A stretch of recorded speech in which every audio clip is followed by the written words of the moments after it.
Assalamualaikum warahmatullahi wabarakatuh. Perkenalkan, nama saya Zahra Kamila dari kelas 12 Farmasi 2. Izinkan saya untuk mempresentasikan hasil laporan kegiatan PKL saya selama di Apoteka 24 Rawabuntu.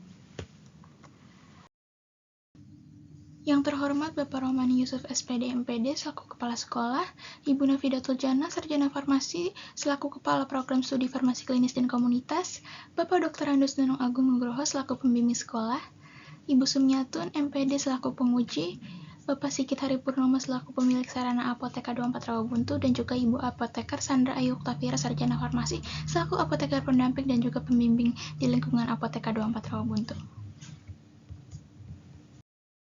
Berikut adalah penjelasan tentang latar belakang PKL. Berikut adalah penjelasan tentang maksud dan tujuan PKL. Tahapan-tahapan pelaksanaan PKL. Di sini saya akan membahas yang pertama adalah pembekalan PKL. Pembekalan praktek kerja lapangan dibuka secara resmi oleh Kepala Sekolah dan juga Kepala Program Studi Farmasi. Kegiatan ini diisi oleh beberapa narasumber dari Dinas Kesehatan Kota Tangerang Selatan yang telah bekerja sama dengan pihak SMKN 5 Tangsel. Pembekalan ini dilakukan sebelum PKL yang dilaksanakan pada bulan Desember 2022 lalu, di mana materi-materi yang diberikan dari narasumber adalah yang berkaitan dengan kefarmasian atau pelayanan kefarmasian di rumah sakit, di klinik, di apotek, dan sebagainya. Lalu, yang kedua adalah pengantaran PKL. Secara umum, setiap pembimbing dari sekolah mengantar peserta didik yang akan melaksanakan PKL ke instansi terkait yang dilakukan pada 2 Januari 2023 lalu. Kegiatan ini memfasilitasi adanya serah terima antara pihak sekolah dengan instansi terkait, yang dimana secara sah peserta didik diterima untuk menjalankan PKL. Kemudian, yang ketiga adalah monitoring PKL. Kegiatan monitoring ini dilakukan oleh guru pembimbing yang bertugas untuk memantau dan membimbing para peserta didik. Kegiatan monitoring PKL ini sebagai upaya untuk mengontrol aktivitas peserta didik serta untuk mendapatkan umpan balik guna meningkatkan mutu pelaksanaan PKL. Jadi biasanya pembimbing menanyakan kabar peserta didik apakah selama PKL ada kendala atau tidak, dan juga biasanya pembimbing mengingatkan agar menyicil laporan PKL dan juga mengoptimalkan laporan PKL-nya. Monitoring ini dilakukan pada bulan Februari lalu. Kemudian ada penjemputan PKL. Kegiatan penjemputan peserta didik dilaksanakan apabila PKL sudah selesai sesuai jadwal. Pembimbing dari sekolah menjemput peserta didik sekaligus mohon izin menjemput dan peserta didik pamit kepada penanggung jawab dari instansi terkait. Kegiatan ini dilaksanakan pada tanggal 30 Maret 2023 lalu. Kemudian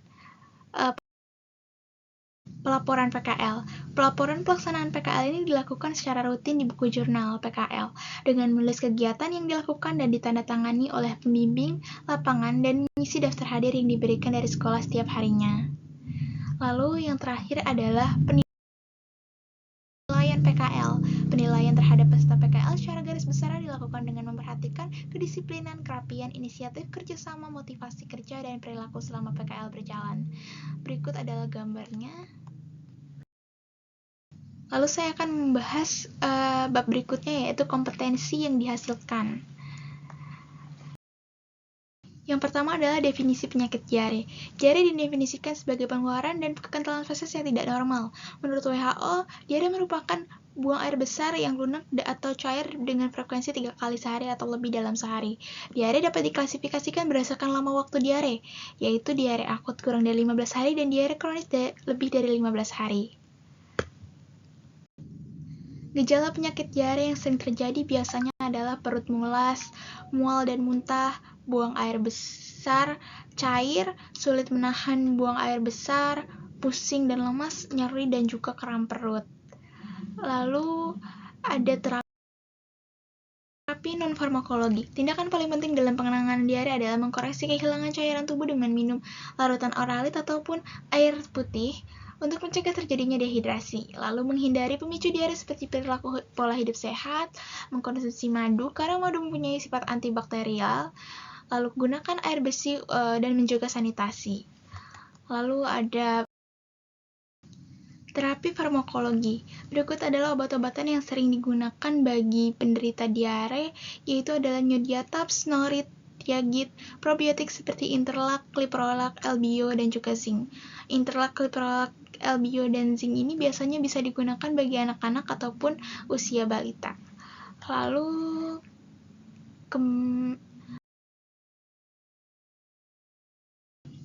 analisa resep. Dimana kelengkapan resepnya adalah yang pertama inskriptio, dimana keterangannya tidak lengkap, tidak ada nomor telepon dan juga nomor izin praktek. Lalu yang kedua ada invocatio, keterangannya lengkap, preskripsio lengkap, signatura lengkap, dan subskriptionya tidak ada, dimana di resep tersebut tidak ada paraf dokternya.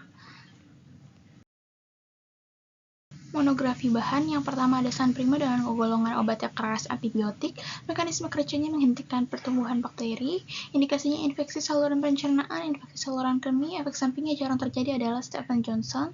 Yang kedua adalah Spasminal dengan golongan obatnya adalah keras, termasuk antispasmodik, mekanismenya paracetamol bekerja menghilangkan nyeri dan hyoscine and butylbromidnya bekerja merelaksasikan otot polos.